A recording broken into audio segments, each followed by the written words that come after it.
nós de modo definitivo. Olha o livro de Daniel, capítulo 12, versos 9 a 10, que diz: vai, Daniel, porque essas palavras estão fechadas e seladas até o tempo do fim.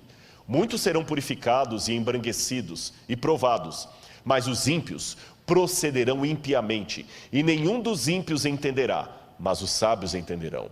O Apocalipse fala praticamente a mesma coisa no capítulo 22, versos 10 a 12. Então me disse ele: não seles a palavra da profecia desse livro, pois o tempo está próximo.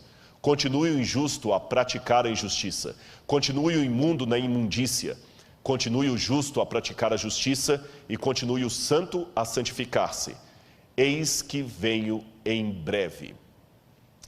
Você percebeu a mensagem da Bíblia? Chegará um tempo em que as pessoas estarão de tal maneira numa posição de rejeição à graça de Deus, que o Espírito Santo não vai mais conseguir falar ao seu coração. A Bíblia profetizou isso. É uma rejeição de tal maneira que não tem mais o que ser feito por essas pessoas. Isso é chamado na Bíblia de o tempo de angústia. Olha aí na sua tela. O tempo de angústia, segundo a Bíblia Sagrada, é uma época em que a humanidade rejeitará de maneira coletiva e definitiva o Espírito Santo de Deus. Quero que você leia comigo agora o texto de Jeremias, capítulo 30, versos 5 a 7. Jeremias, capítulo 30, versículos 5 a 7. Preste atenção no que diz a palavra de Deus. Assim diz o Senhor: ouvimos uma voz de terror, um grito de medo e não de paz. Perguntem e vejam se um homem pode dar à luz a uma criança. Por que então vejo esses homens todos com as mãos na cintura, como se fossem uma mulher que está dando à luz? Por que se tornaram pálidos todos os rostos? Ah, que grande é aquele dia, e não há outro semelhante. É o tempo de angústia para Jacó, mas ele será salvo dela.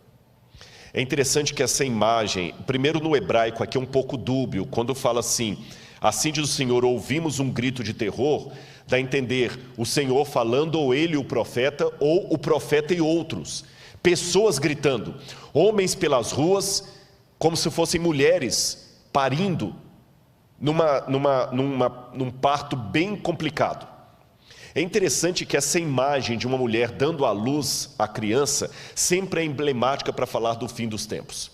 A mulher de Apocalipse 12, ela está gritando com dores de parto para dar à luz.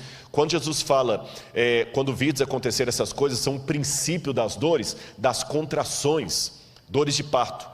E o profeta diz, é o tempo de angústia de Jacó, mas ele será livre dela. Então note que é uma angústia que abala todo mundo. Abala as pessoas que estão contra Deus e abala também aqueles que estão do lado de Deus. É uma angústia para os dois lados. A única diferença é que os ímpios não serão salvos da sua angústia, mas os remanescentes, fiéis, o resto da descendência da mulher, estes serão livrados dela. Vamos voltar para a tela para continuar a